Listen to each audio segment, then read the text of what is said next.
Hello, hello.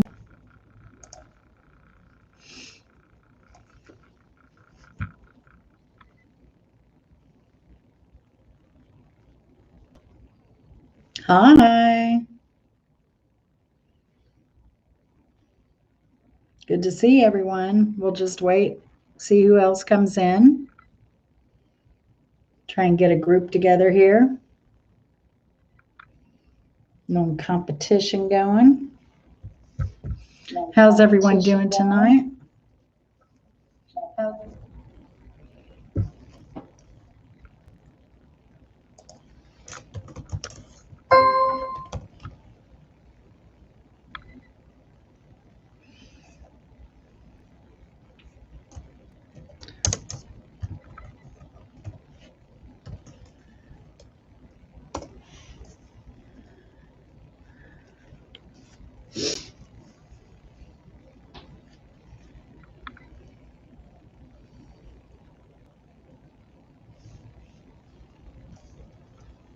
All righty.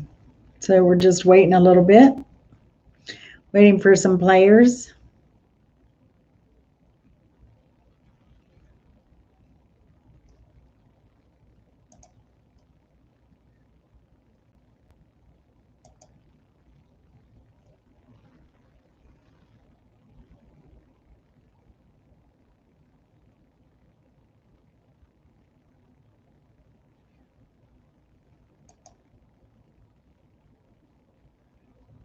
So I think tonight we'll probably start with, let's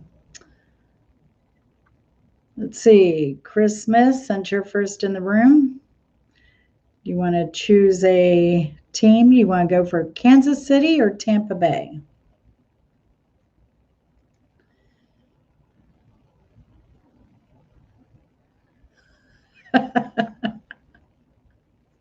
Yes, definitely. Definitely, Mr. Smith. So, who should we play? You want to do Kansas City first? We can do Kansas City first. All right. Get your game face on.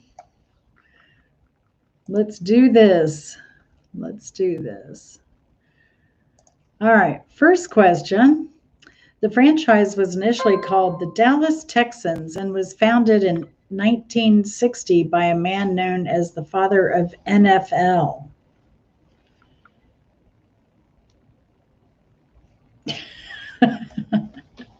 What was that gentleman's name? Franchise was initially called the Dallas Texans and was founded in 1960 by a man known as the father of the NFL.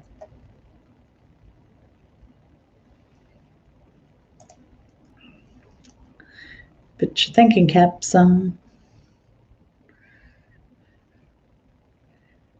No, not Roger Goodell.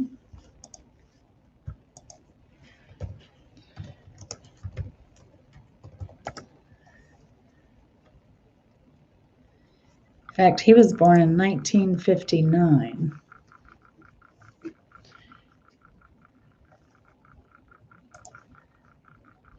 So it was a little bit before his time because the NFL was founded or the Dallas Texans were founded in 1960.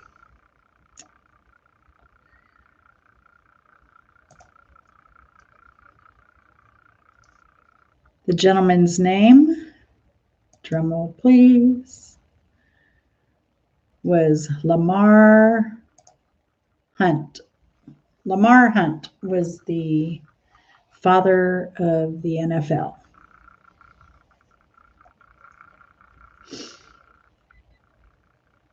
Yeah, a bit young to birth the NFL, that's for sure. Question number 2. In 2009, his second year with Kansas City, he rushed 190 times for 1,120 yards. Despite only starting 10 games after Larry Johnson was suspended, who was that man? In 2009, his second year with Kansas City, he rushed 190 times for for 1,100 yards in 10 games, basically. And he took Larry Johnson's place.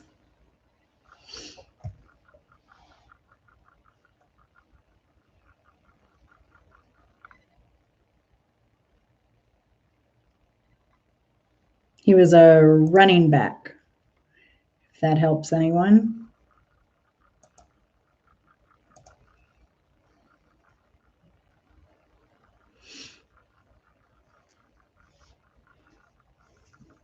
That man would be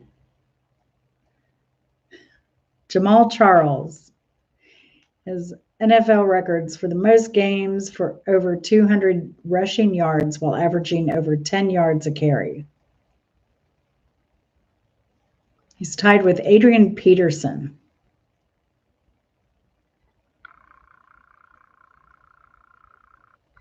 Nikki also has the most receiving touchdowns by a running back in a single game and most yards per carry for a running back in his career.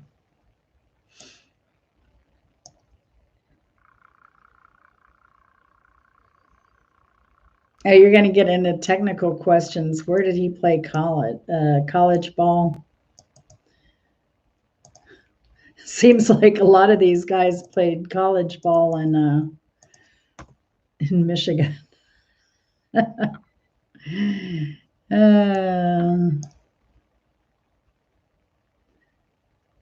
Let's see. He played.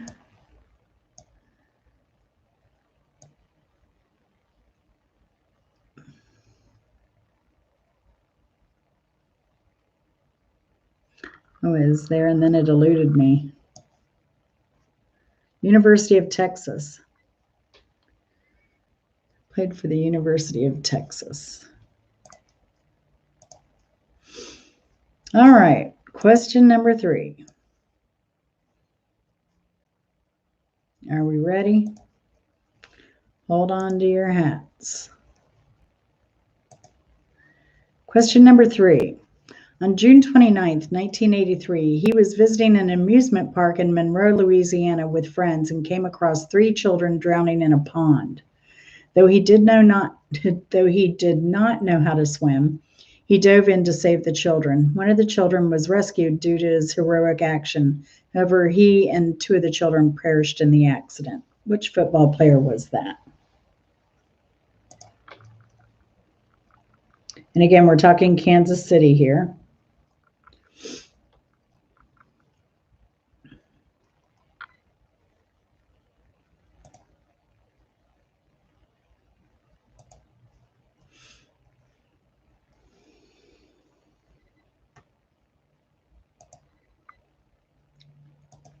Any answers? That would be Joe Delaney. Joe Delaney.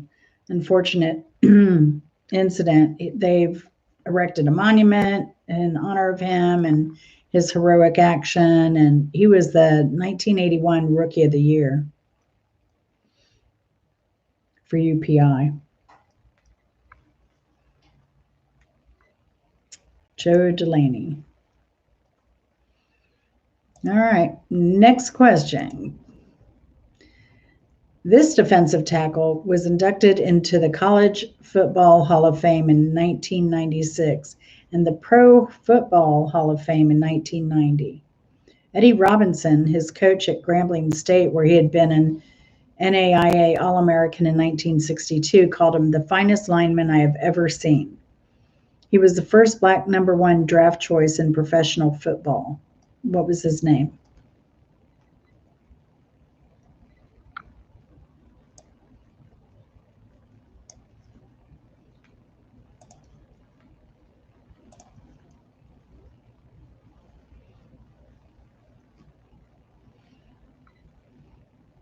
Any guesses? Nope.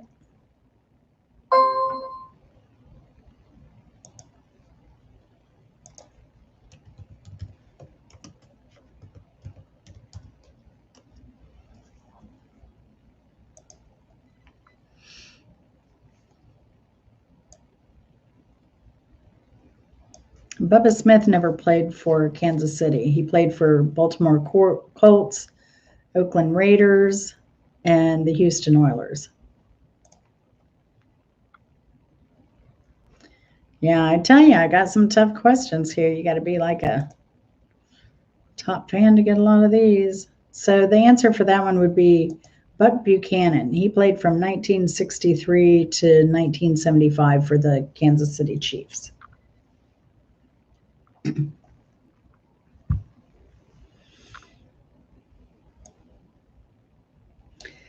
Question number 5. He played in Super Bowl I in 1967. In Super Bowl IV, the underdog Chiefs defeated the Minnesota Vikings 23-7. He played that game with 3 broken ribs he received from the previous game. Late in the first half, he picked up a Minnesota fumble and made an interception in the second half to help seal the win. Who was that player?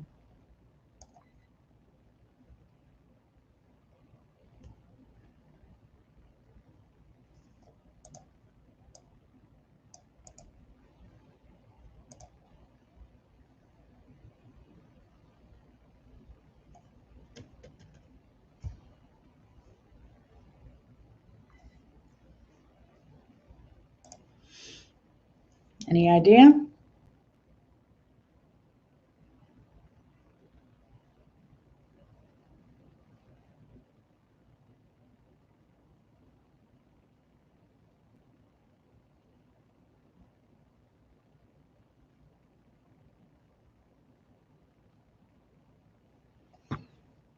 I can read the question again. He played in Super Bowl I in 1967. In Super Bowl IV, the underdog Chiefs defeated the Minnesota Vikings 23-7. He played that game with 3 broken ribs he'd received from the previous game. Late in the first half, he picked up a Minnesota fumble and made an interception in the second half to help seal the win. Who was that player?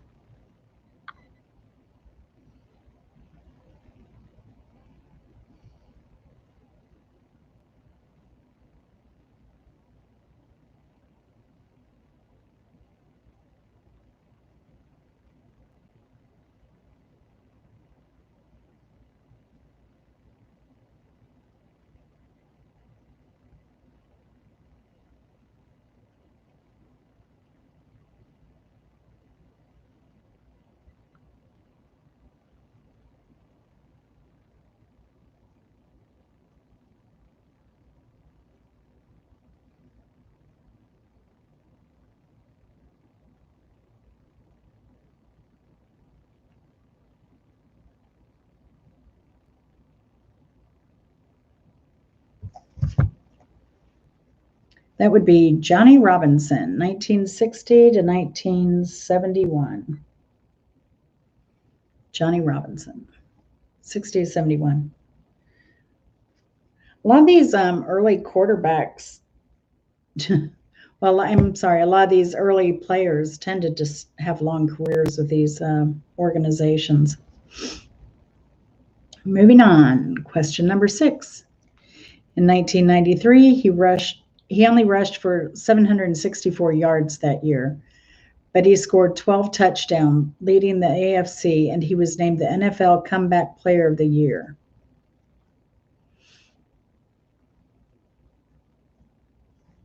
In 1993, he only rushed for 764 yards that year, but scored 12 touchdowns, leading the AFC, and he was named the NFL Comeback Player of the Year. Not many players probably make a Comeback Player of the Year award. I'd have to research that.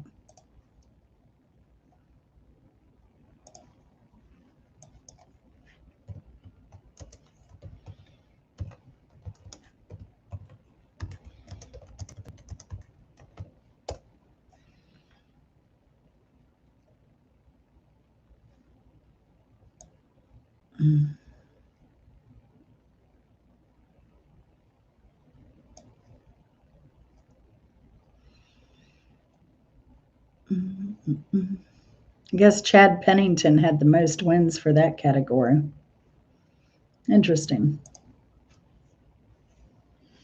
Okay, I'll give you, he did play for the Raiders for a bit. And this was 1993.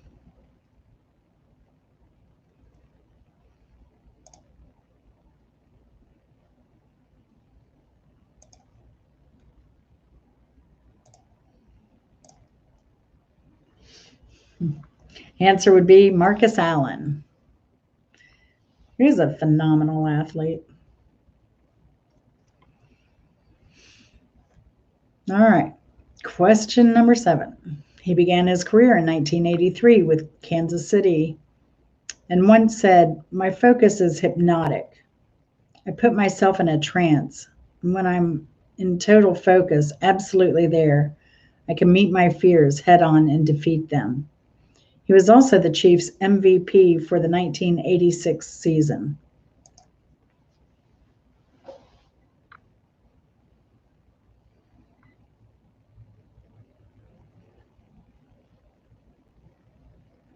My understanding of this guy is everybody called him the consummate professional. He took this as a job.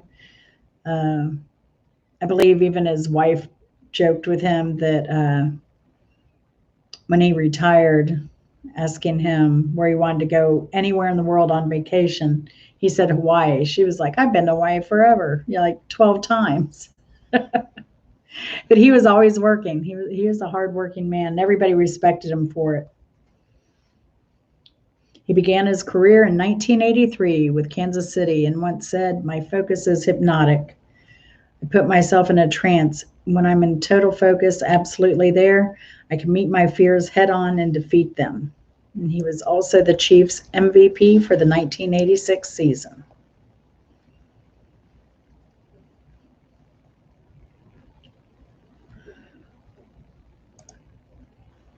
And that would be Albert Lewis. Albert Lewis. Number 8. His finest moments came in 1969 in the AFL Division playoff game against New York Jets. In a critical goal line stand, his key coverage on the Jets running back Matt Snell stopped the drive and forced New York to kick a field goal. The 13-6 victory over the Jets propelled Kansas City to its first Super Bowl triumph. Who was that?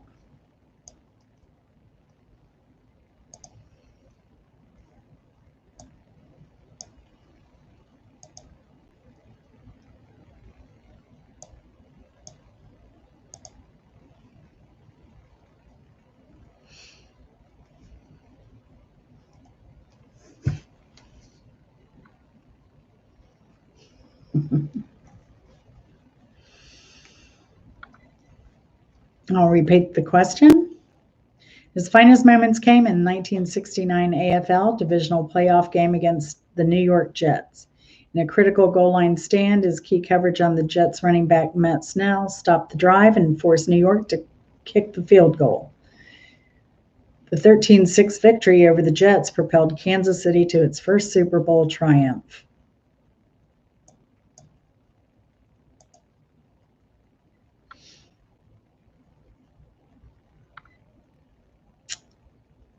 And the answer is Bobby Bell. He played from 1963 to 1974 with the Chiefs.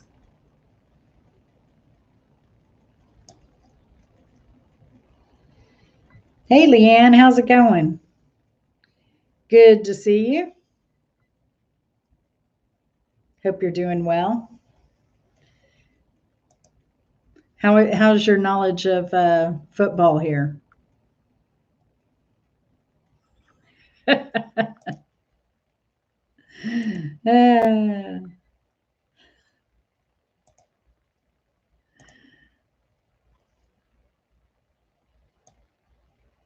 hope your weekend's going good. Hope you're staying warm. We're only on question number 9. Oh, no. Well, you're lucky because we're doing Chiefs trivia right now.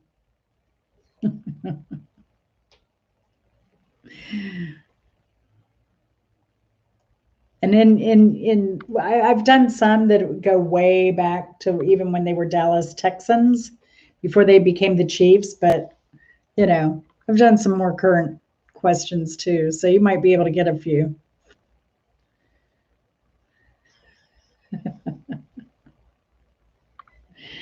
All right. Question number 9. He was placed into the lineup in his first NFL game after the team's starting guard left. I'm sorry, let me start that over. He was placed into the lineup in his first NFL game after the team's starting left guard, David Salt, suffered an injury. The next week, the offensive line was shuffled and he was inserted as a starting right guard. He started every game from that point on through his retirement after the 2006 season. He never missed a game during his 14-season career, and his 224 games played and 223 starts are a franchise record.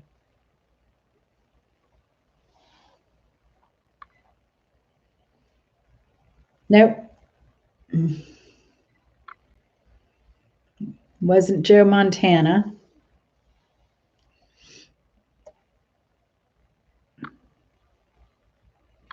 He was placed into the lineup in his first NFL game. So it was pre-2006. Played 14 seasons. So, yeah. He ended up playing a right guard.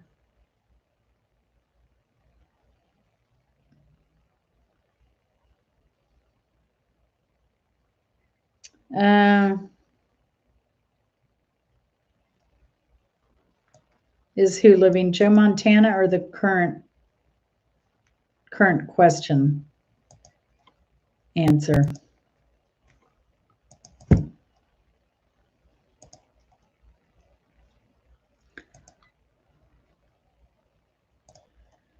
Joe Montana is still living.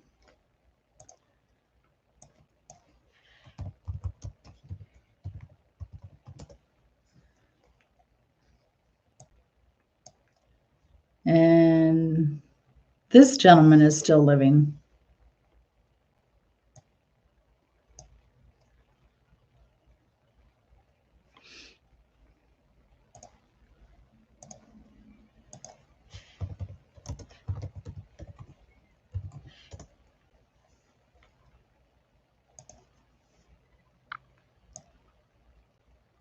Joe Montana also played for the San Francisco 49ers. He played from 79 to 92, and then from 93 to 94 with Kansas City. So, yeah. Longer career with San Francisco, but it was about half and half for Joe Montana.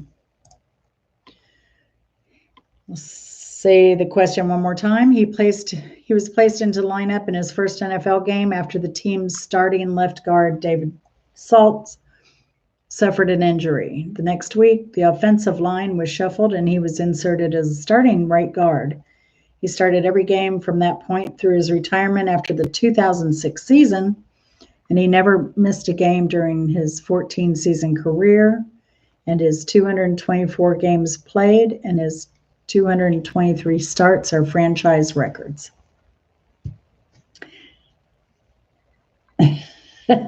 It's David Szott. I know, I'm in Saltsy land. Dave, S-Z-O-T-T. But the answer to this would be Will Shields. Will Shields. So yeah, he never missed a game. Never missed a game. Moving on, number 10. Oh, this goes a little bit back, Leanne. He passed for 28,711 yards and 239 touchdowns in his 19-year pro career and was named MVP for Super Bowl IV. He was inducted into the Hall of Fame in 1987.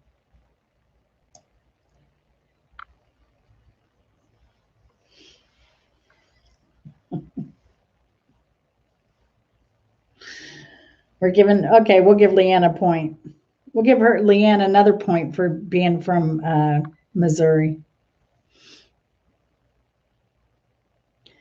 This gentleman, he passed for 28,711 yards, 239 touchdowns in his 19-year pro career, and was named MVP of Super Bowl IV. He was inducted into the Hall of Fame in 1987.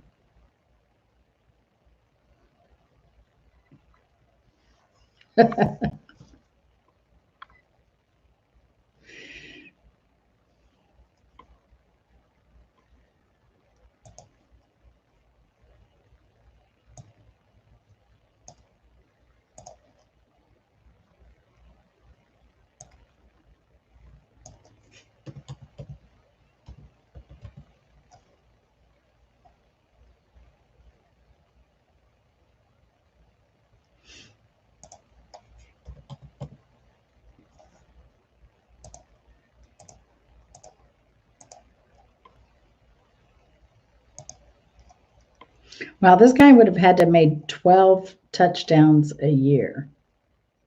That's pretty amazing.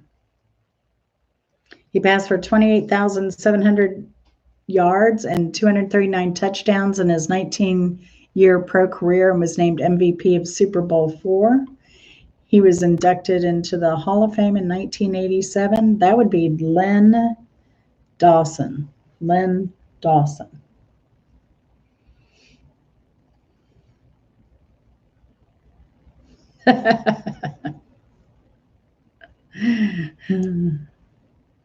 So were you forced to go to pro football games, college, or high school, or all of the above? Oh, wow. Did your father enjoy it, or you had brothers who, I guess, played?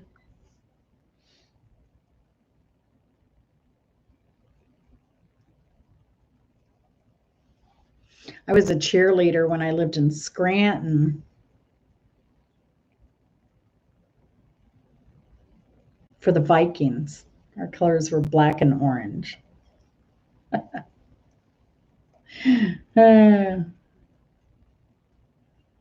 Wow. Yeah, how does he feel today that he played football? Does he have a lot of trouble with his body, Leanne?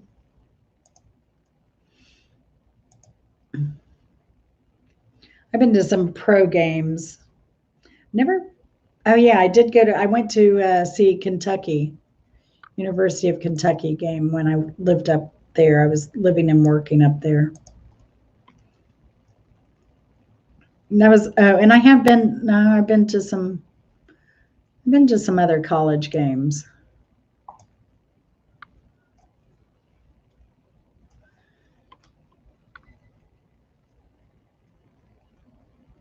Oh, sorry to hear that, Leanne. Oh, okay, that was that brother. Yeah, yeah. Wow.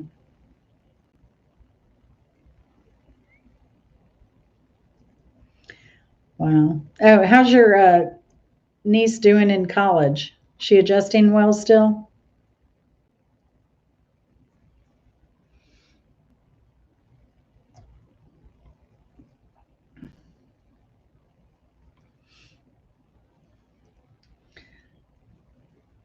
That's good, Leanne. Good to hear. All right. Question 11. During the 2018 season,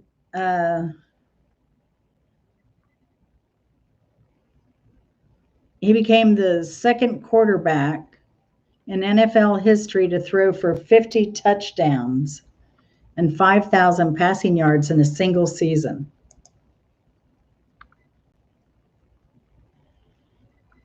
During the 2018 season, he became just the second quarterback in NFL history to throw for 50 touchdowns and 5,000 passing yards in a single season. Nope, quarterback. He was a quarterback in 2018. Oh, someone's got to get this one. Seriously.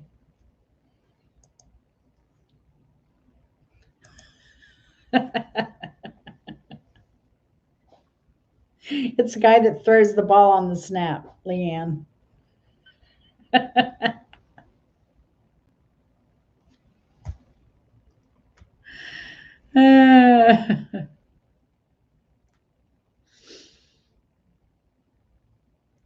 Any guesses?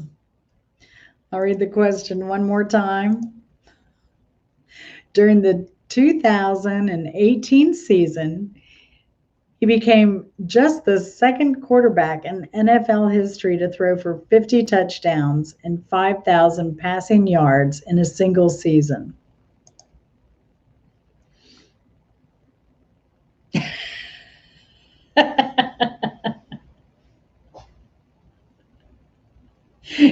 Chris, are you working the boards to give Leanne points? Oh,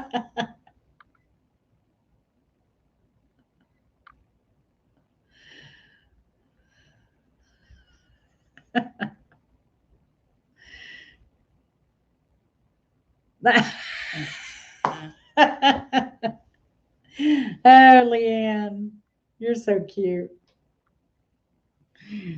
Do you know who the current quarterback is for Kansas City?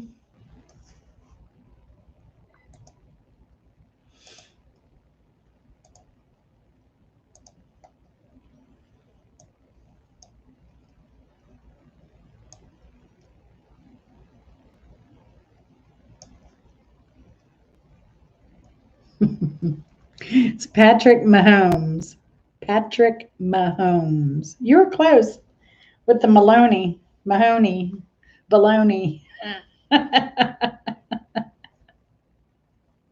Oh, did he? I have no idea. I know he does a lot. Just my research, I was kind of impressed. This guy's a busy guy.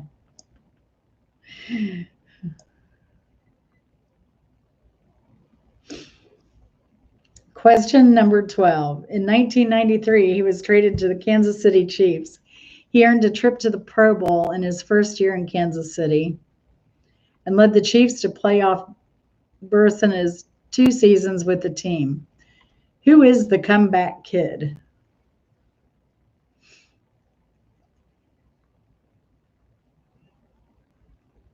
In 1993, he was traded to the Kansas City Chiefs. He earned a trip to the Super Bowl in his first year in Kansas City. It was his 8th and final career selection.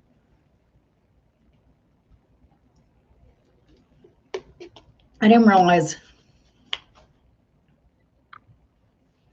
his 8th and final career selection. I don't know. I don't know about that. I'd take that back. You got it, Leanne. Joe Montana. Good one, Joe. Good one, Leanne. All right. 1 legitimate point.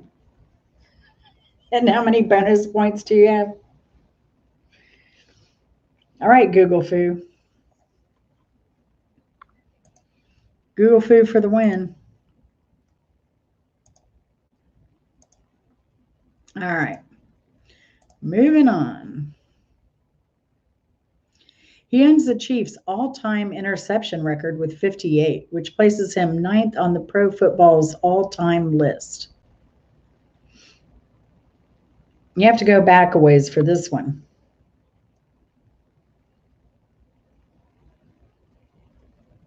Joe Montana's baby? Grandchild? That's crazy.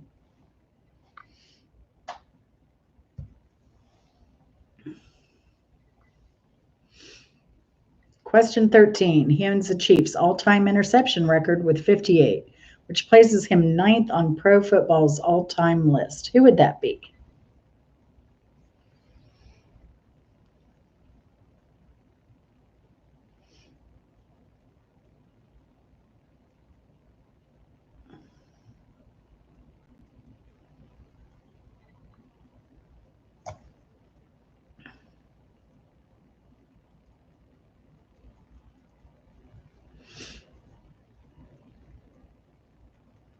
He owns the Chiefs' all-time interception record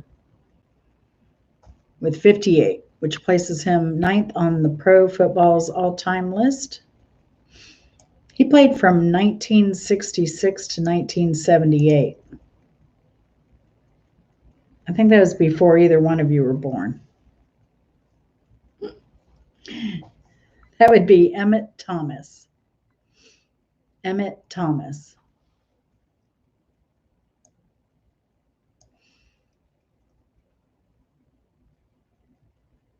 Question number 14. His most memorable moment, he says, we're in Green Bay and we were down 17 points going into the fourth quarter. Our defense started to come back with an interception. At the end of the fourth quarter, we're tied. And then the Packers' Amon Green fumbled. On the second play, he hauled in 52-yard game winner, beating his corner cover man thanks to a double move.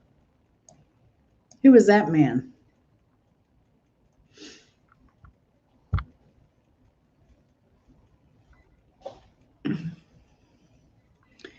His most memorable moment, he says, we're in Green Bay and we're down 17 points going into the fourth quarter. Our defense started to come back with an interception, and at the end of the fourth quarter, we're tied. And then the Packers' Amon Green fumbled. And on the second play, he hauled in 52-yard game winner, beating his corner cover man thanks to a double move.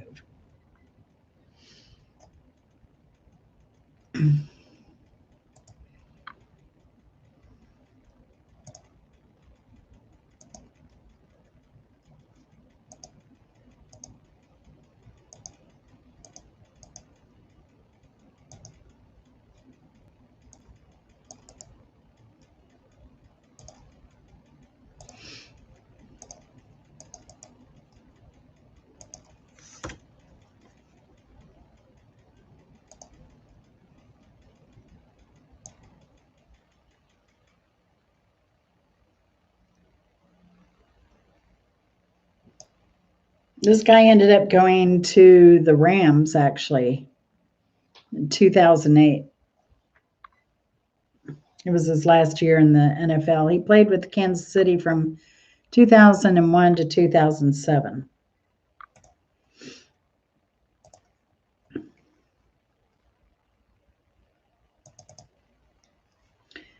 Question again.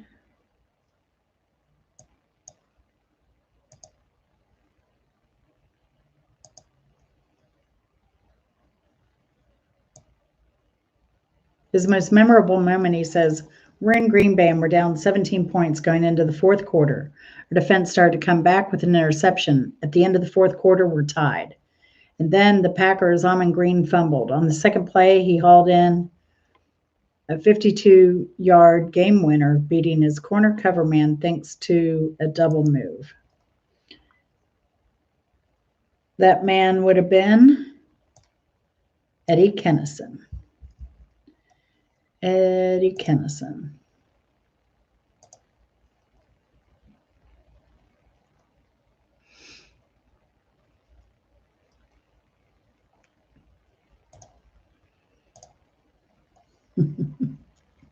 All right, question number 15.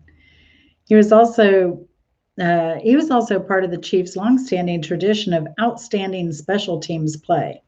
He blocked 9 kicks in his career, including 2 blocked punts, 3 blocked field goals, and 4 blocked extra points.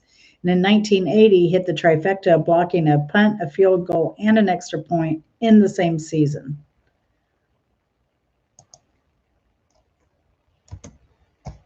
Who would that be?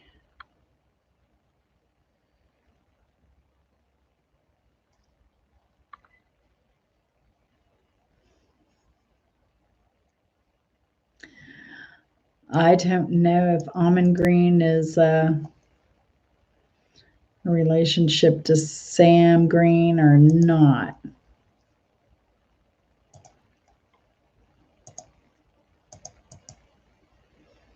It'd be cool if they had named if his last name was Break, though. He could be the Almond Break. That was Sam Kinison.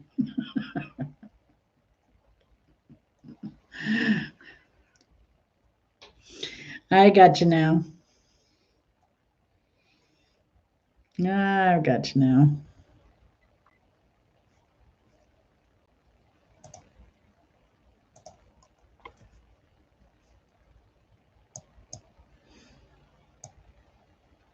I think it's spelled a bit different. I guess not. Kennison.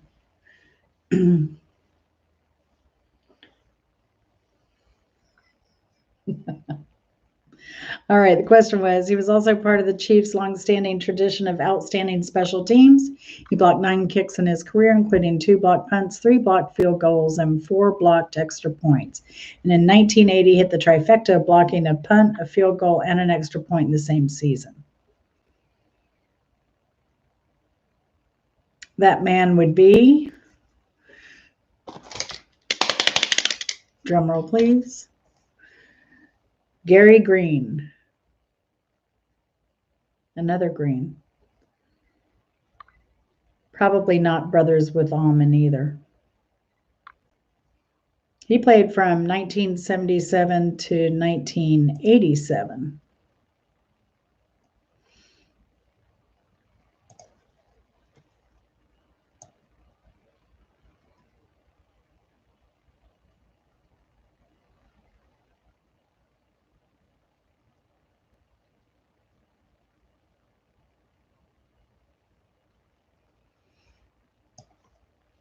All right, moving on.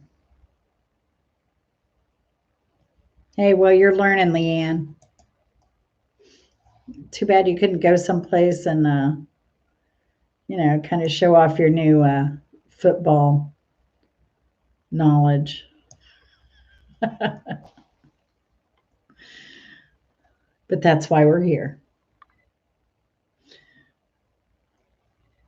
Number 16. He had a breakout year in 1980 when the Chiefs returned to a pro-style offense when he hauled in 47 receptions for 799 yards and 6 touchdowns. And that was one of the team's premier receivers through 1986. His best season was 1984 as he totaled 912 yards on 62 catches.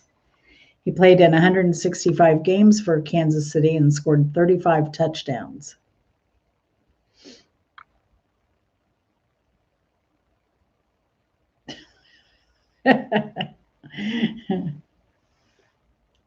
No, I don't think I want to know, Leanne. Oh, gosh.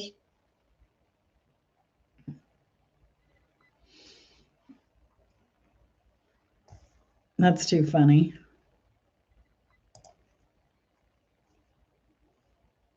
I do know how nasty a work outfit smells if you work in an Italian restaurant. Oh, my gosh. It permeates the smell of your whole house. They have, they actually came out with new uniforms. I mean, they look good if you have the body for them. I don't know how the big guys are going to look in them, though. It'll be interesting.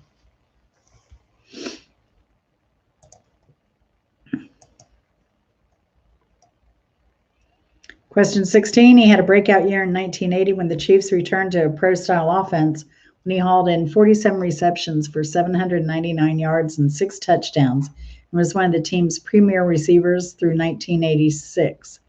His best season was 1984 as he totaled 912 yards on 62 catches. He played in 165 games for Kansas City and scored 35 touchdowns. Last chance. That would be Henry Marshall.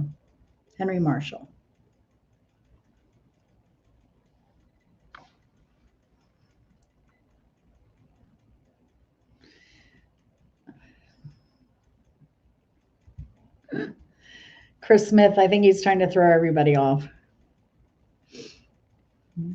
Question 17. He holds the all-time leader in yards per carry in the NFL with at least 1,000 carries with 5.38 yards per carry. He's the all-time leader in yards per carry in the NFL.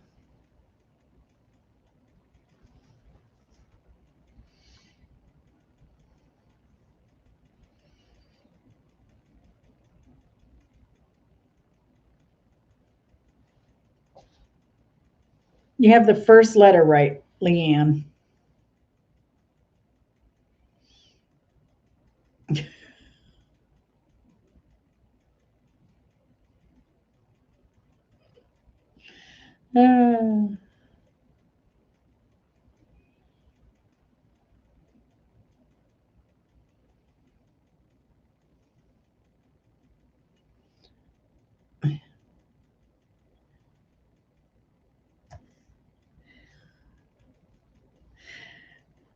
Nope, wrong one, Chris Smith. He holds the all-time leader in yards per carry in the NFL with at least 1,000 carries with 5.38 yards per carry. That would be Jamaal Charles. Jamaal Charles.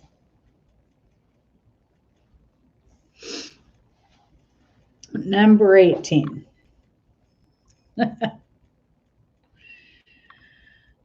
He was selected as NFL's Defensive Rookie of the Year that season and earned Pro Bowl invitation in each of his first 9 seasons. Thomas holds the NFL. I just gave his name away. Holds the NFL record for the most sacks in a single game with 7, set at 1999 against the Seahawks. Who was that man?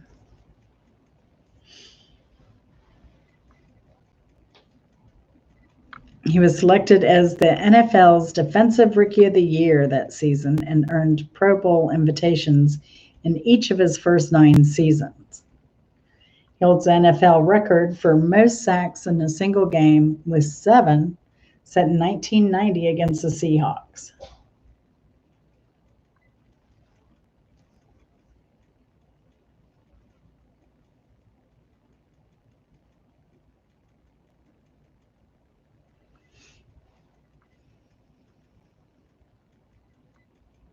Any guesses? Any guesses?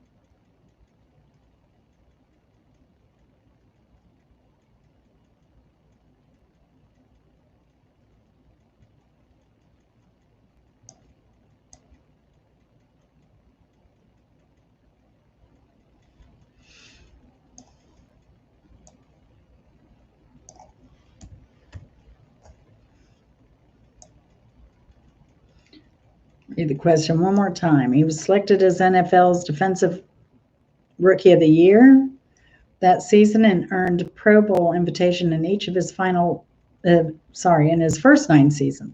He holds the NFL record for most sacks in a single game with 7, set in 1990 against the Seahawks.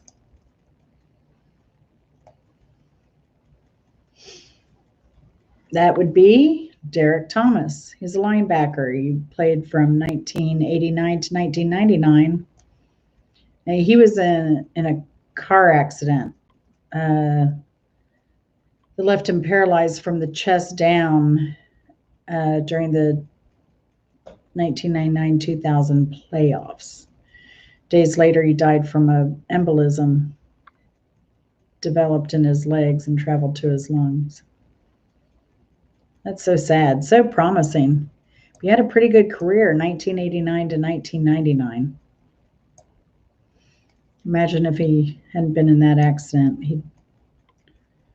Wow. Had an amazing career.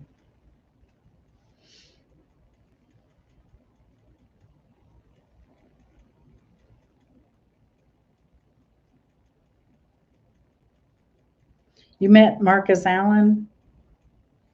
I met Joe Montana. So when they had the Super Bowl here, I went down and hung out a lot of that week. So I met a lot of people, got a lot of autographs. Elway, Butkus, met the comedian, oh gosh, the name escapes me now. George Wallace. He was going from table to table telling people jokes. It was crazy. John Elway. Gosh. Howie Long.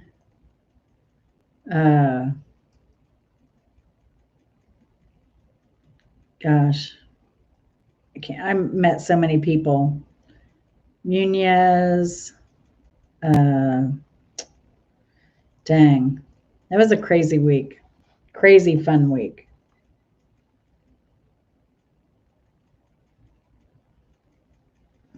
Do you still have the picture, Leanne?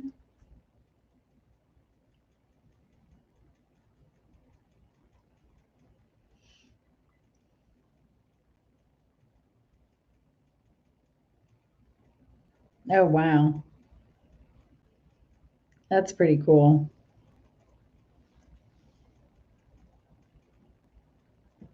All right, question 19. What's the name of the Chiefs fight song?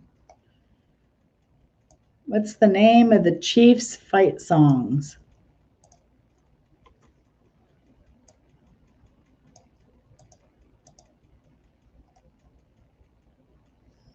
Come on, Leanne, you can do it. You can do it, Leanne.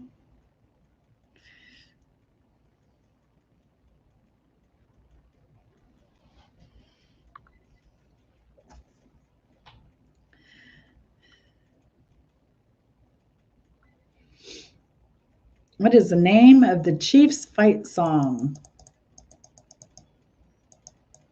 And if you know it, sing it.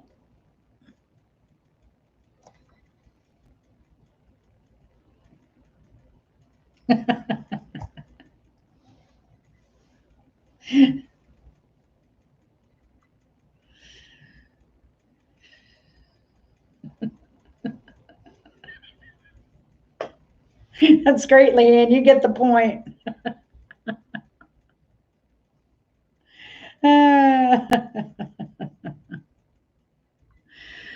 All right. Leanne's in the lead here. Last question for Kansas City. Who will win the Super Bowl? Who will win the Super Bowl?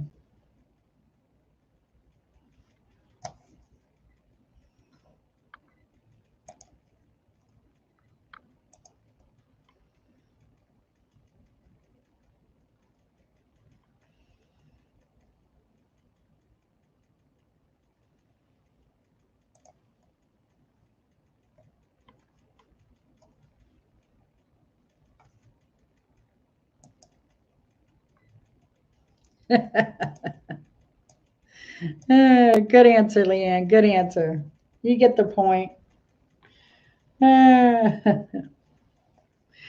right. Are we up for some Tampa Bay trivia?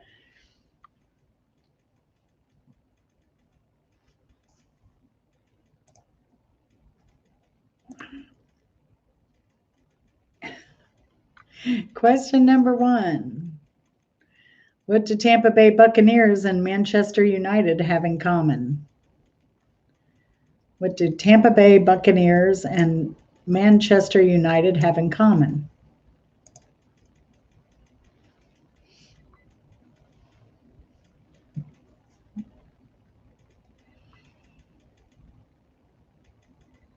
Yep, Chris gets the point.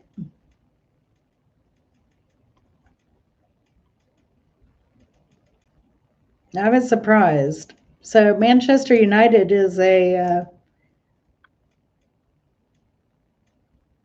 soccer team. British. European football. And they were both owned by the Glazer family. Both owned by the Glazer family.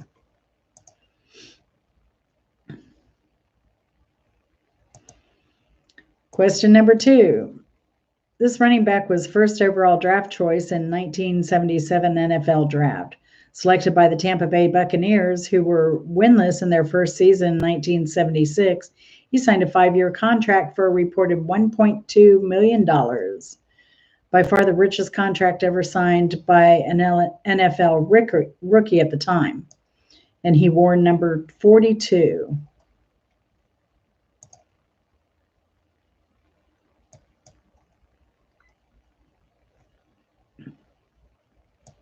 Number 42.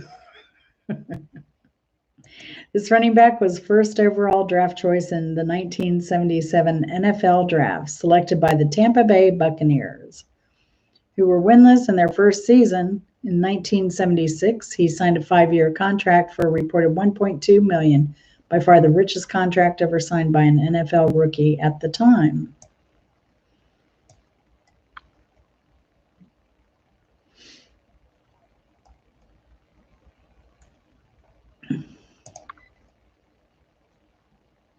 Number 42 was Ricky Bell. Ricky Bell. And then, unfortunately, his life was cut short as well. He died at the age of 29 from dermatomyositis. I'm not sure if I'm saying that name. Probably not correctly. I doubt it. dermatomyositis. Dermatomyositis. But it starts out as a dermatological, you end up with like purple spots and everything, and then it's an immune disease. And I guess it can be controlled a lot better now than it could back in 1977, 78, I think is when he had it. Yeah. It's crazy. It's amazing though that was that wasn't that awfully long ago, and they have treatment for it now. Yeah.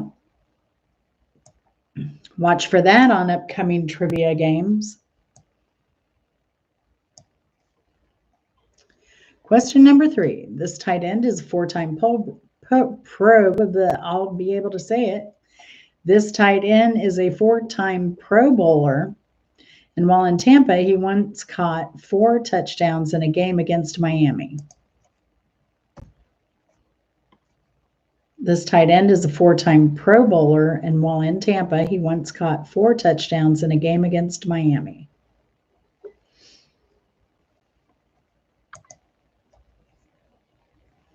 Hey, you like my Elmer Fudd impersonation? Blah, blah, blah, blah.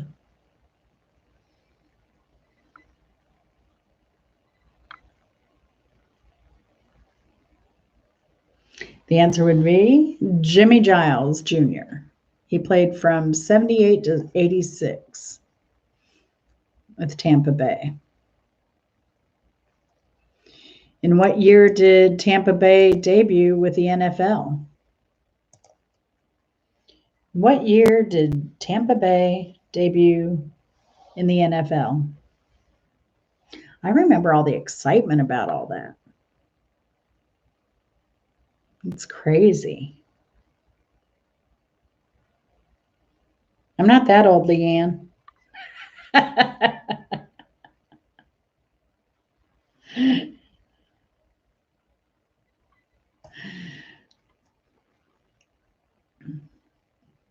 Nope, not 73 or 74.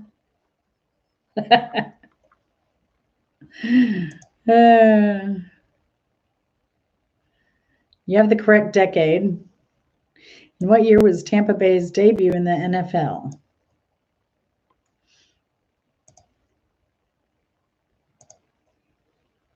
That would be, want to take another guess, Leanne? There you go, Leanne. Leanne has the point, 1976. That is correct. Good job. Question number 5. Which conference division were they a part of when they debuted? What conference division were they a part of when they debuted?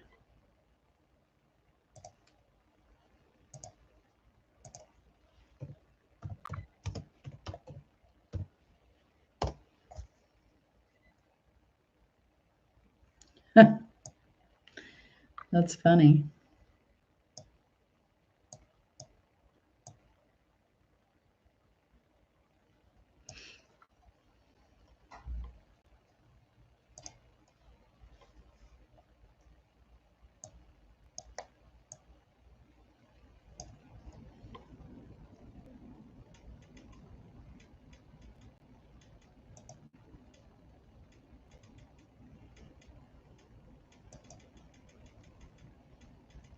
I'll give a hint. Teams currently in that division are the Chiefs, the Raiders, the Chargers, and the Broncos.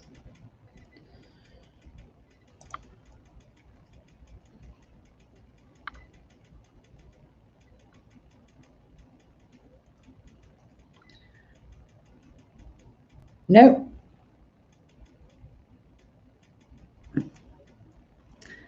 Which conference division were they a part of when they debuted? They were part of AFC West. AFC West. Making the Chiefs current NFC West champions. AFC champions, sorry. Did I say NFC or AFC? I don't even know now. Yeah, they did a little conference shuffle. Well, they debuted in 76, so I imagine, as teams like the Jaguars came on and stuff like that, there was a little shuffle here and there as more teams joined the league. I imagine that's what happened there. Question number 6. In which year did the Buccaneers win the Super Bowl? In which year did the Buccaneers win the Super Bowl? I figured you were testing us, Leanne. Good job.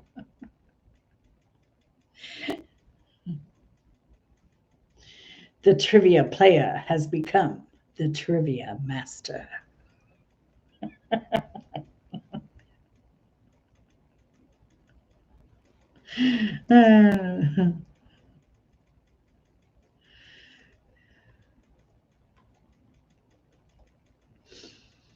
Question number 6. In which year did the Buccaneers win the Super Bowl?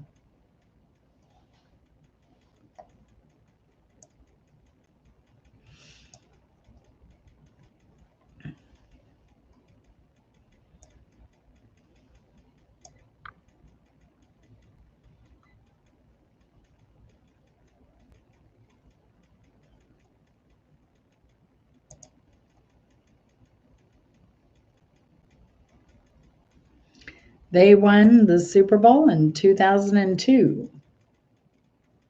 Not a trick question. Not a trick question. I'm not Leanne. It's Leanne's giving out the trick questions today.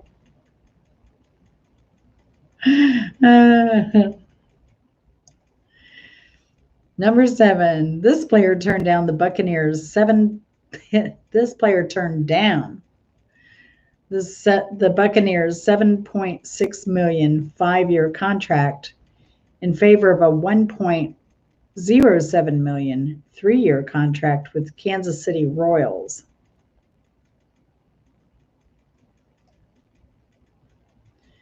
This player turned down the Buccaneers' $7.6 million 5-year contract in favor of a $1.07 million 3-year contract with Kansas City Royals.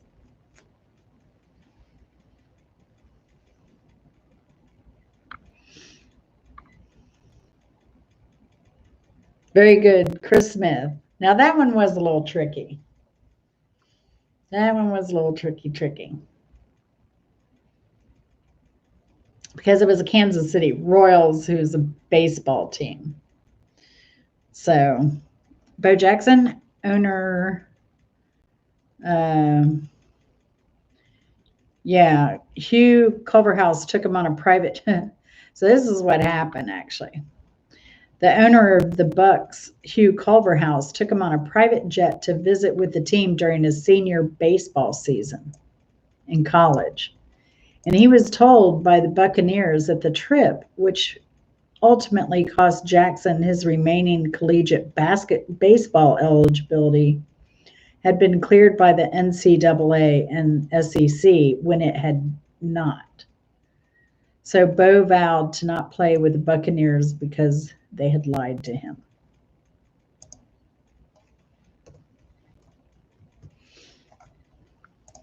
I don't blame him. I don't blame him at all. That was pretty crappy. Why would they do that? They know the rules. All right. Yeah. Well, who else? Dion played both. Was there anybody? Bo was the first, right? And then Deion Sanders. Yeah, I had Leanne. I used to be a collector. I had the coveted black and white bow. I remember the day I got it. I got it at a place not too far from where I currently live. I went in, I bought the package, and I went out to my car. And I think I'd bought like 3 packages that day, and it was like open it up. It was like the lottery, you know. You open up a package, go through it, and I think it was the last package, and I got that black and white bow. I was so excited. That was just crazy.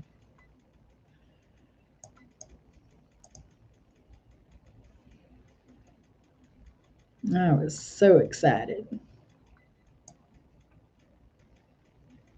All right. Question number 8. Yeah, I didn't. Yeah, by the time I was a collector, that was in the 90s. So they didn't come with gum, they were just plain packages. You could even buy like the whole set of boxes. Some of them, depending on what players were in them, they could be pretty pricey. You know, depended on too if you bought them like the previous year, the year before that, depending on what year you bought, and if it was a new box, new season, old box, old season. Yeah. I don't even know the going rate on baseball, football cards anymore. Oh, the Wonder Bread. Wow. That's crazy. You might have some valuable cards. Do you have those too, Leanne?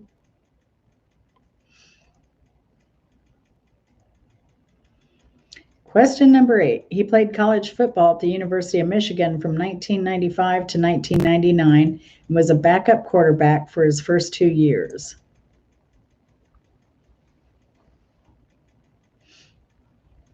Wow, Leanne.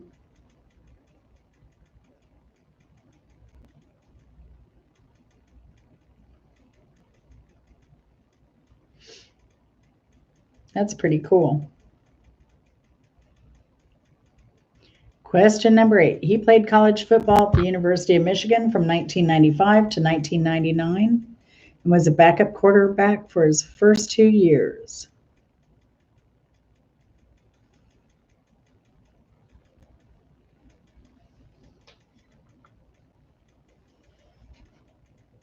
Nope, not Billy Joe Tolliver.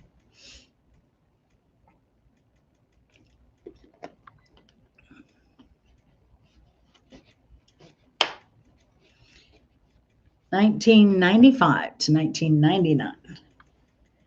He was backup quarterback.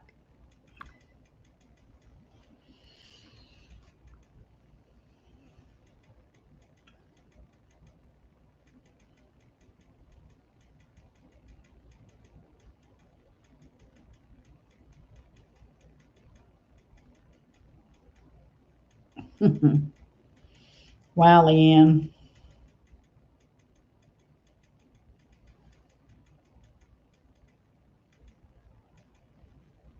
Wow. How many binders did you end up with?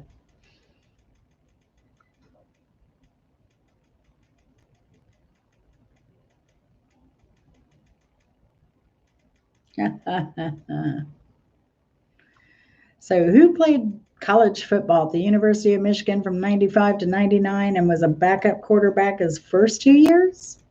Drew Brees. That would be Drew Brees.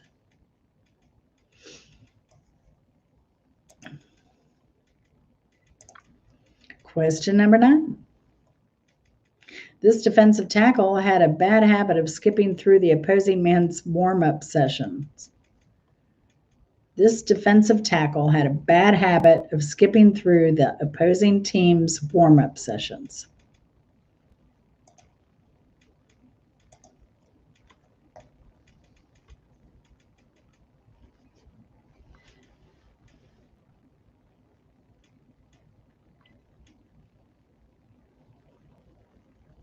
Wow, that's a lot, Leanne. That's a lot of binders. It's a lot of dust.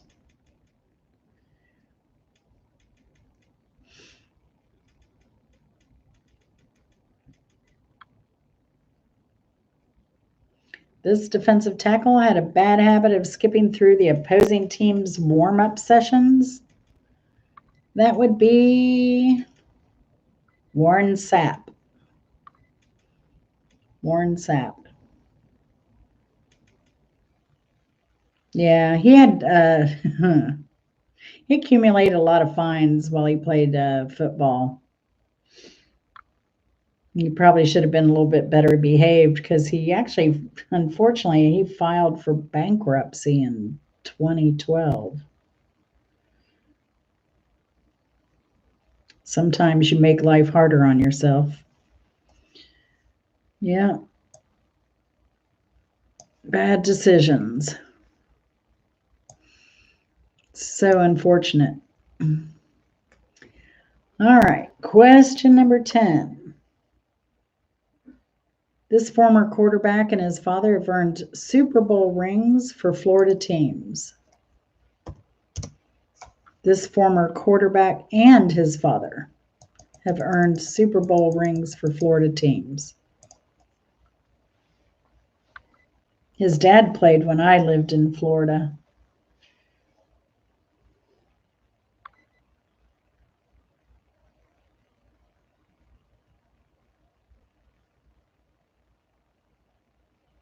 Oh, Leanne, that was sweet of you.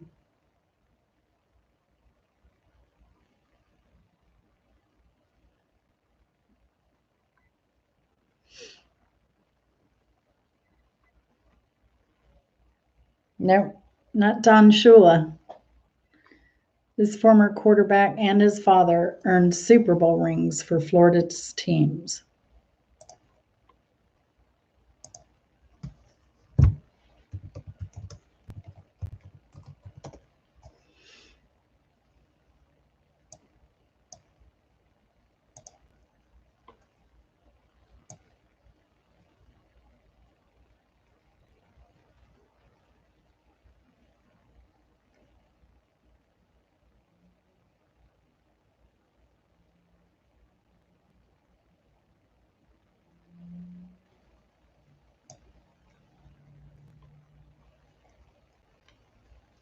All right. That would be Brian Grease. Or Greasy. So, yeah, I guess his father, had it been a different time, probably could have done what Bo and Deion Sanders did. His dad, Bob, he led the American Legion baseball team in Evansville, Indiana, to the American League Baseball World Series as Region 5 champion. His team didn't reach the finals. I guess a Long Beach, California Post won the title. And then in basketball, so that was baseball. In basketball, he led the basketball team to #1 ranking in Indiana during the 62-63 season in a record 19-3. He scored 900 points in his high school career while being named an all-sectional. He could not lead the Monarchs past Evansville, Boston, highly competitive Evansville sectional. And then he played football. And he ended up being, he was scouted by several colleges for football, but Bob Griese chose Purdue, where he majored in business management and became a three-sport star. So yeah, I guess he did, he also played sports there, basketball, baseball, and football. Amazing. And he was a phenomenal football player when he played for Miami.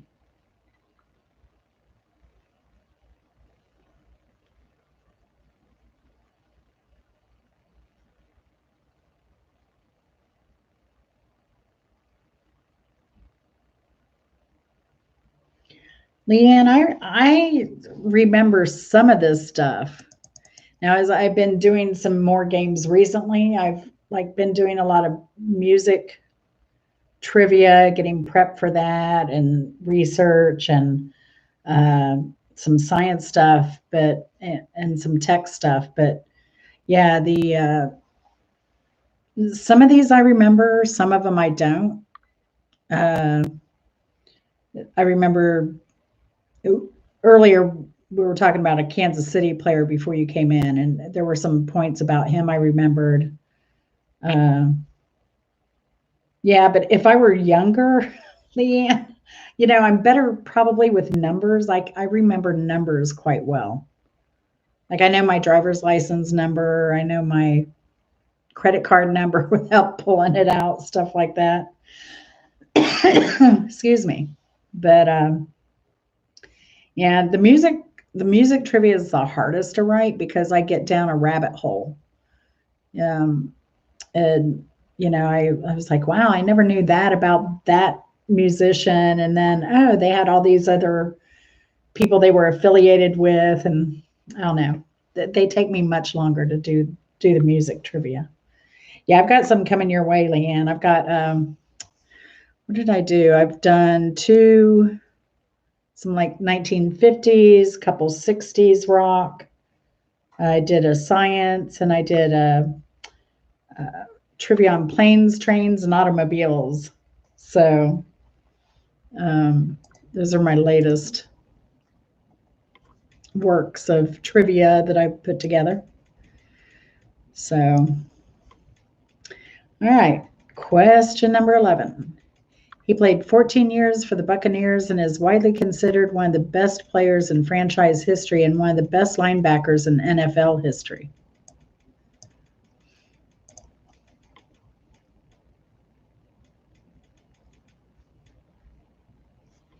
He played 14 years for the Buccaneers and is widely considered one of the best players in franchise history and one of the best linebackers in NFL history.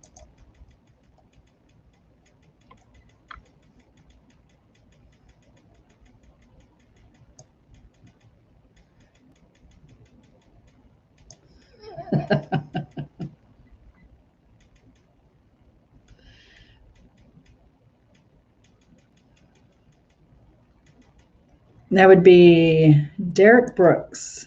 He played with Tampa from 95 to 2008. Best linebacker in NFL history. Question number 12. This safety helped win the Super Bowl in 2012 with the Buccaneers and was also named MVP. He also played for Tampa twice.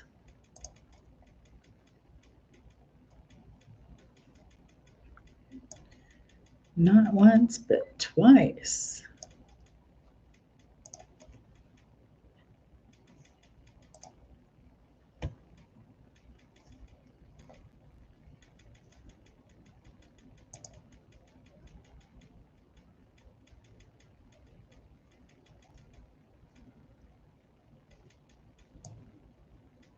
That would be Dexter Jackson. Dexter Jackson played for Tampa twice.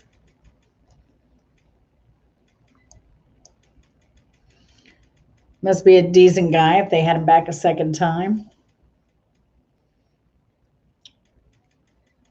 Question number 13. In 1988, he was hired in the NFL as a running backs coach for the Kansas City Chiefs.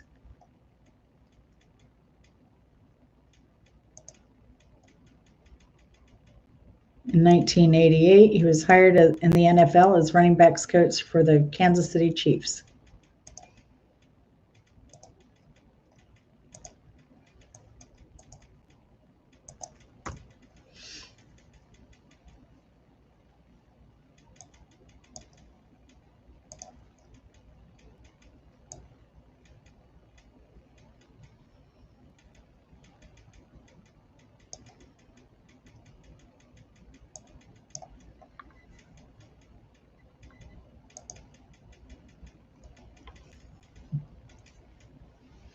Bruce Arians.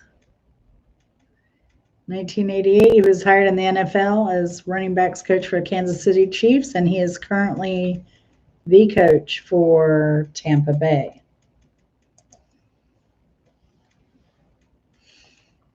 Yep. Number 14. The former quarterback is notable for making NFL history in a 1997 game against the Carolina Panthers, in which he became the first NFL player to complete a touchdown pass to himself.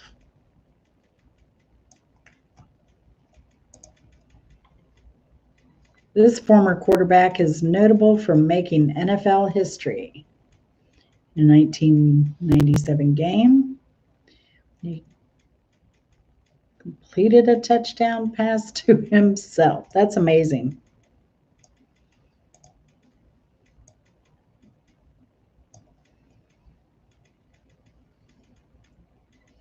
I mean, I'm going to have to search for some playback of that. There's got to be some footage out there.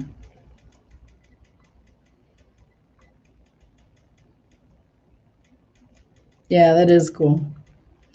That would be Brad Johnson. Brad Johnson.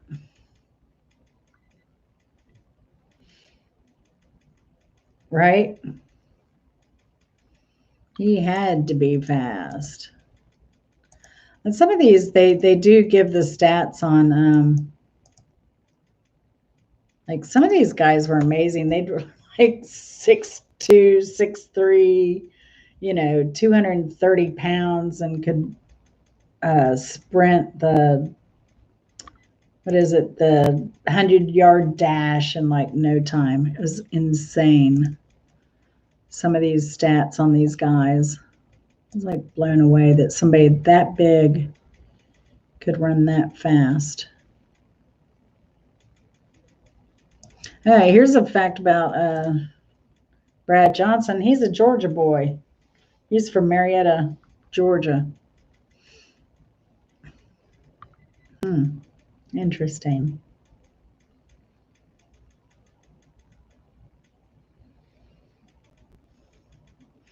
Number 15.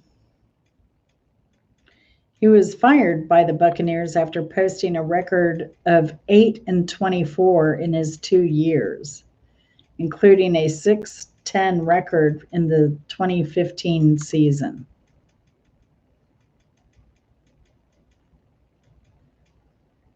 He was fired by the Buccaneers after posting a record of 8-24 in his 2 years, including a 6-10 record in the 2015 season.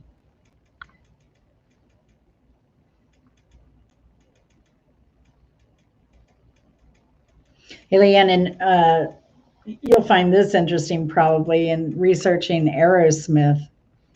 Yeah, one of their biggest albums is Toys in the Attic. And I thought certainly. I mean, Toys in the Attic had so many hits on it. It got so much airtime when I was growing up, when I was a kid, all the way till I was an adult, current times. Apparently, Aerosmith didn't,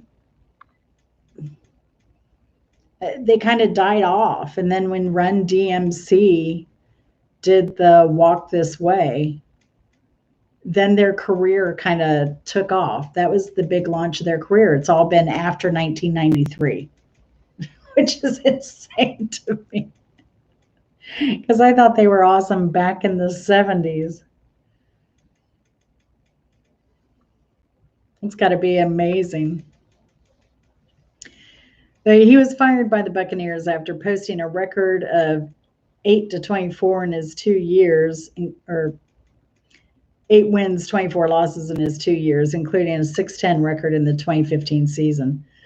Lovie Smith, and I guess they love him because his name is Lovie. How can you not love a guy by that name? He's still coaching, and he's had a 40-year career without a single championship win. I mean, this guy has got to embody his name. That's amazing. Lovie Smith. Yeah. Now he's coaching back. He did some pro coaching, and he's back with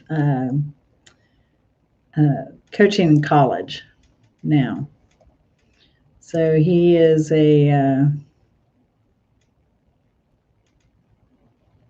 where is he now? He's in Houston, Texas. He's with the Houston Texans. This is where he's at now. But he was a coach for the Bears, the Rams. He did a lot of, he started out as high school coach. And he played football himself in college. But yeah, that's an amazing career.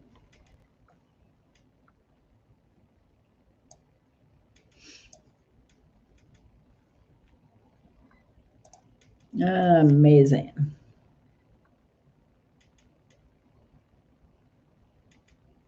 Really, Chris? Dovey and Lovey. You're being a smart aleck.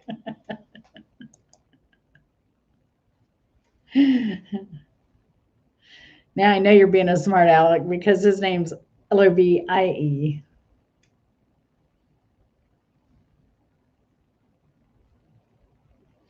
Leanne, I think Crazy was one of their later songs, actually. I'll give the next question. I'll look that up. Number 16, this player was on The Masked Singer in 2020 as the White Tiger. This player was on The Masked Singer as the White Tiger.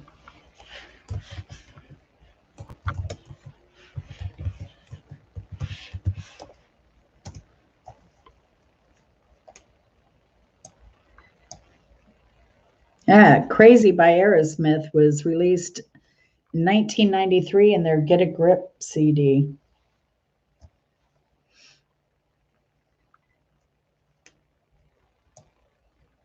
It's when they did, Love in an Elevator and all those other songs.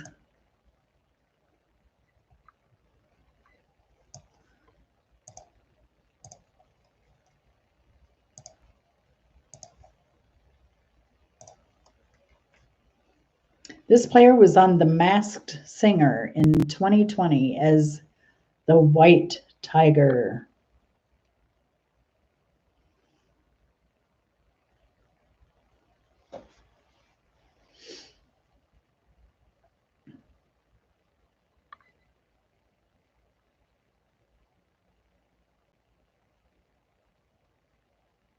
I've never watched it either, Leanne, but once I found this out, I had to go watch this specific episode. And there's actually someone on YouTube did a,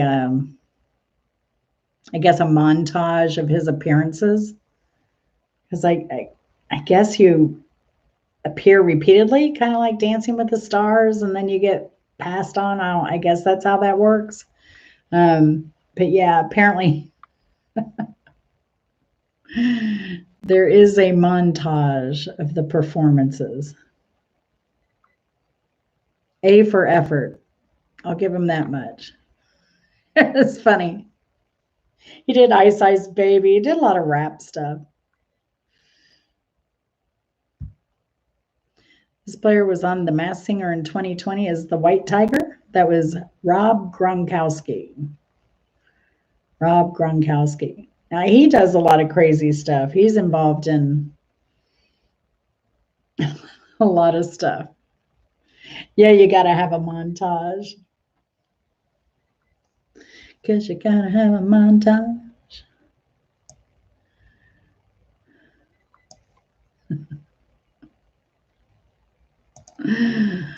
All right, question 17. He's a Super Bowl champion and three-time Pro Bowl receiver who said, to be honest, I don't consider Terrell Owens, let me say that over.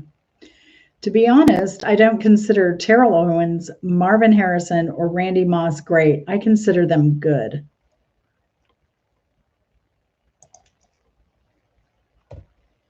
He's a Super Bowl champion and three-time Pro Bowl receiver who said, to be honest, I don't consider Terrell Owens, Marvin Harrison, or Randy Moss great. I consider them good.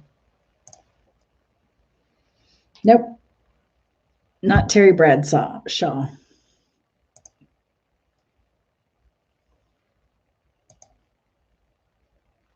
Terry Bradshaw was recently doing some promotion. I can't remember what it was. I think he was giving money away or something.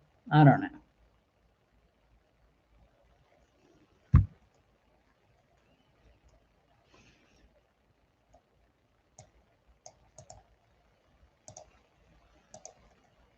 He's a more recent player.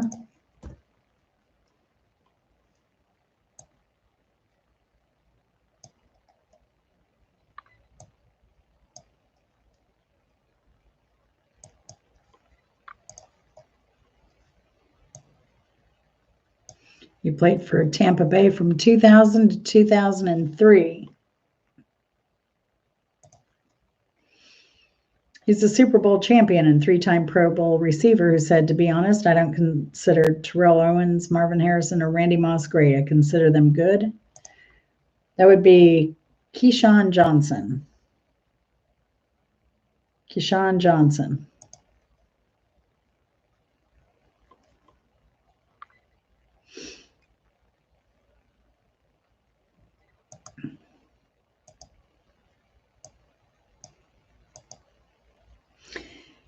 Number 18.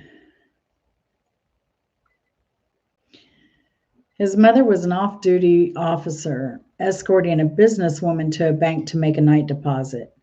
She was ambushed and killed by two armed robbers. 2 days after his 18th birthday, he became the head of his family and raised his siblings. 3 men were sent to prison for the murder. He also wrote a book about his mother and his battle with depression. Name that player.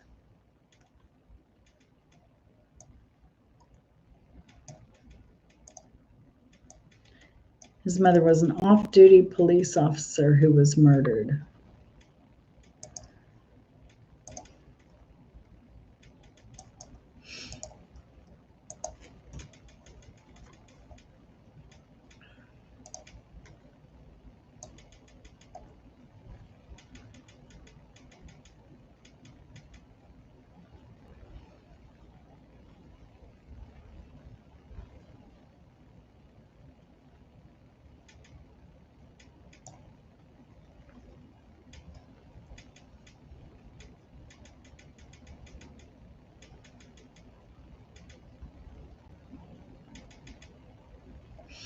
Actually, he and a bunch of other players started the Athletes for Hope. It's a nonprofit organization that works to educate professional athletes about philanthropy and connects them with charitable causes.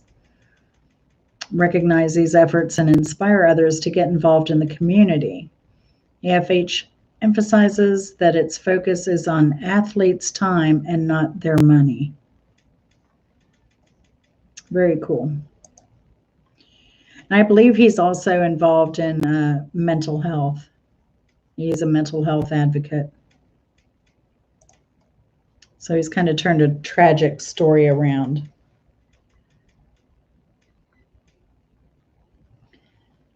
His name is Warwick Dunn. Warwick Dunn. Yeah, the name of his book was, what was the name? Running for My Life. Running for My Life. Yeah. So, if any of you are dealing with depression, it might be a good book to pick up. Nothing to ever be embarrassed about.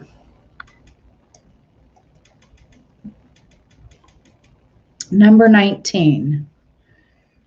Hey, hey, Tampa Bay, finish this song. Hey, hey, Tampa Bay.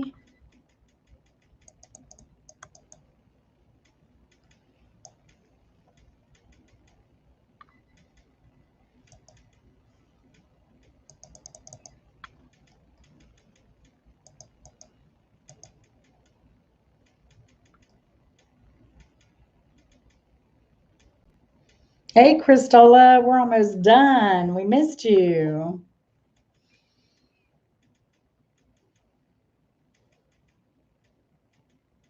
So the last question is, finish this song. Hey, hey, Tampa Bay. Come and play some other day. Nah, I think that would defeat the purpose, Chris Smith.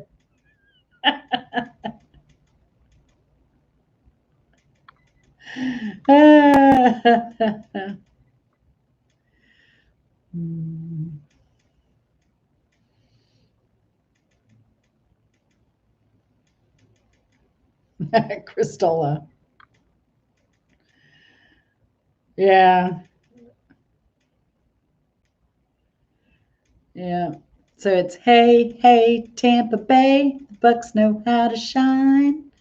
Hey, hey, Tampa Bay, the Bucks know how to shine. And it goes on. It's a interesting fight song. So we'll let Kristola weigh in on this. Question 20. Who's going to win the Super Bowl?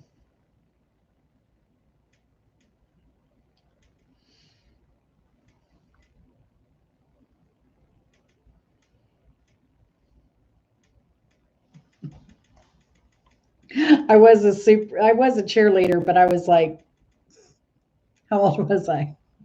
5, 6 years old. Who do you think is going to win the Super Bowl, Kristola?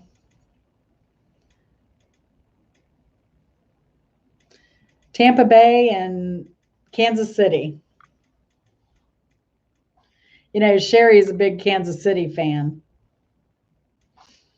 So Leanne, yeah, remember to tell Sherry she needs to check out the video. Because I think she'll have a Super Bowl party down there in Dominican Republic. So she and her friends can have fun with the trivia question and see who knows more. Yeah. Yeah, Lisa's a big fan of Kansas City. Yeah. Well, my thoughts are I'd love to see Tampa Bay win because I do like the underdog. Not that I think they're underdogs. They have a really good quarterback. So,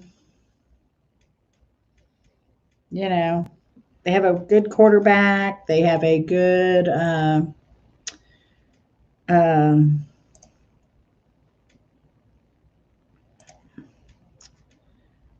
Uh, they have Rob Gronsky. He came on with them. So I think, if Rob can do the running.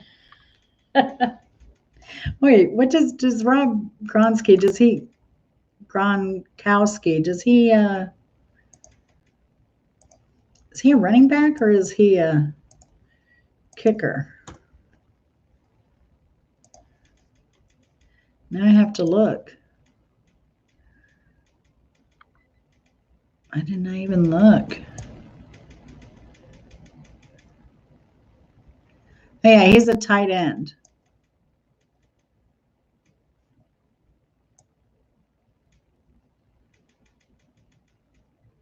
He's a tight end. So, and he's one of those tight ends that's going to look really good in those new uniforms too.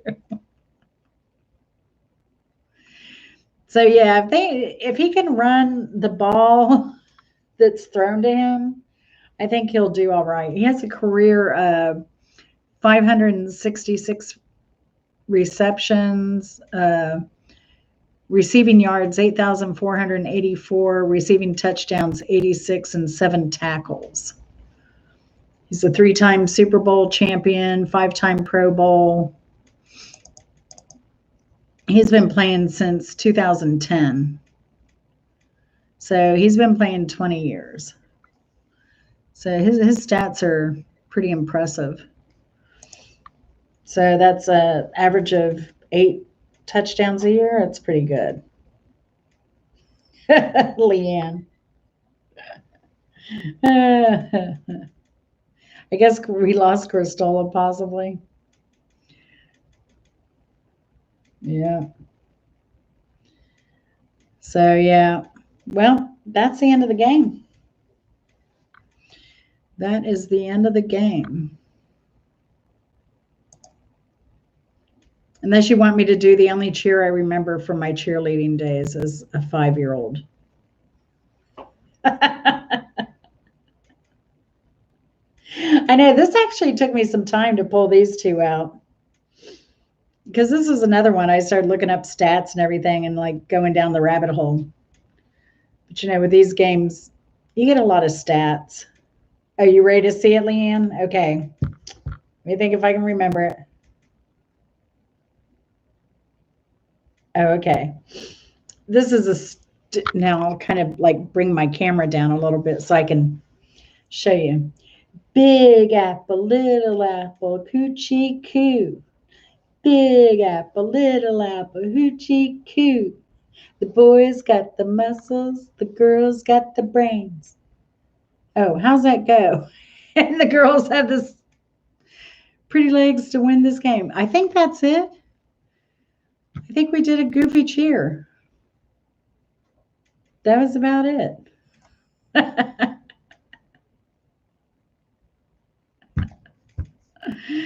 Leanne, I'm glad you came. Yeah, I won't be doing that cheer next week. Actually, I should do it out on the front yard just to give the neighbors some entertainment. They always see my red light on and they're like, oh, yeah, you must have been doing a live YouTube. Yeah, I'm glad. I'm glad you came in too, Leanne. Are you watching the game next week? Or are you just going to like chill out like you do?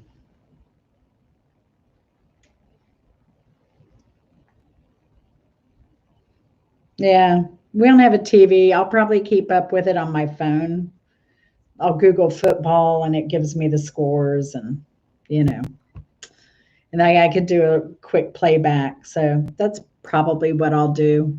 But I'll probably cook a Super Bowl fare, maybe like a charcuterie board or something with some meats and bread and cheese or, something a little bad with a lot of fruit. So, yeah. I don't even know who's playing the Super Bowl halftime. Do we know? Surely they've made a charcuterie board. So it's where you take meats, like salamis and hams and whatever meat you want to put out, and then you put out some cheese and some fruit and olives and pickles and a little bit of this and a little bit of that. Oh, now if I had my old phone. Yeah, a deli plate. Is that what you call them in the Midwest, a deli plate? You can put little sweets and candies on it and stuff. And a lot of times if I wasn't in the into who was playing, I would do just the halftime.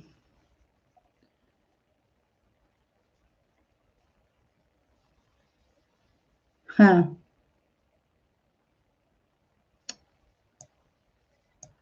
I'm trying to see who's going to play the Super Bowl.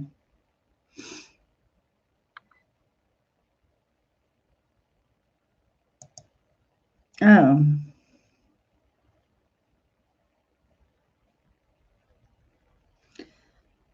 Some Canadian singer, The Weeknd,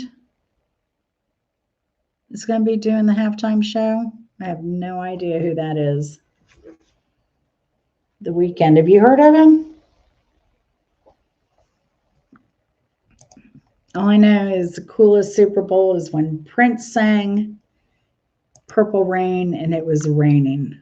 That was pretty cool.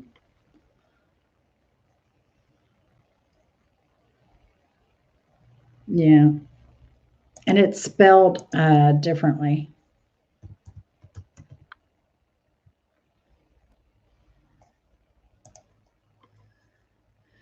It is spelled Weeknd. Yeah. So now I'm going to have to research him too. Always something new to learn. All right. Well, we're going to sign off, Leanne. I hope you have a good week coming up. The rest of the weekend, stay warm and toasty.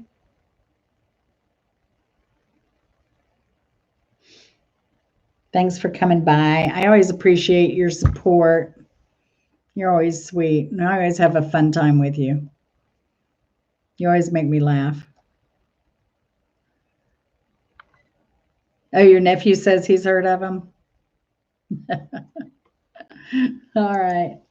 Well, thanks again for stopping by. And yeah, I think I'm going to probably skip next weekend since it's a Super Bowl. And then we'll get on with some of these new trivia games that we've done with the music, and some tech and science stuff is new, as well as some of the others we haven't played yet in arts and literature and those categories. So, yeah. All right. So probably see you week after next if I don't see you on YouTube somewhere. So I'll take care, Leanne. See you later. Thanks for playing, Chris. Good night.